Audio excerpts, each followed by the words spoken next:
ইন্ডিয়ার রাষ্ট্রপতি আবুল কালাম আজাদ দরিদ্র পরিবার থেকে, অসম্ভব মেধাবী। তো উনি কোনোদিন এই হরলিক্স, উনি একটা সাক্ষাৎকারে বলেছেন হরলিক্স কমপ্লেনের মতো খাবার খায় না, ওনার বাবা একজন দরিদ্র। এবং হরলিক্স আসলে বিজ্ঞাপনের চটকদার প্রচার। হরলিক্সে আসলে আমরা বৈজ্ঞানিক গবেষণায় দেখতে পেরেছি হরলিক্সের কারণে হরলিক্স খেয়ে কারো ওজন বাড়ে না বা কারো লম্বা হয় না। আর বুদ্ধির বিকাশের অন্তরায় কি?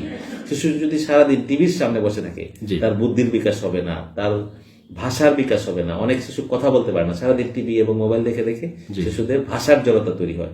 যার ফলে টিভি এবং মোবাইল থেকে শিশুদের দূরে রাখতে হবে শিশুর বুদ্ধির বিকাশের জন্য। কিন্তু স্যার এখন একটা প্রশ্ন থাকে যে বাচ্চারা মোবাইল যদি না দেওয়া হয় সে খেতে চায় না, এটা কিভাবে এই প্রথা? কারণ মোবাইল তো পৃথিবীতে এখন আসছে, তো আগের বাচ্চারা কিভাবে খাইতো? আর এখন তো অভিযোগ হচ্ছে না বাচ্চা মোবাইল ছাড়া খাবে না, এখন কি করণীয়?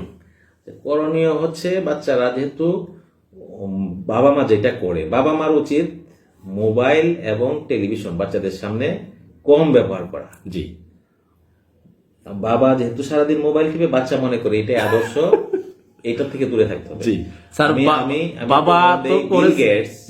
মাইক্রোসফটের বা যারা কম্পিউটার গুগলের আবিষ্কারক, নিজে শোনা দেখা প্রচারে সহযোগিতা করে শেয়ার করে ছড়িয়ে দেওয়া।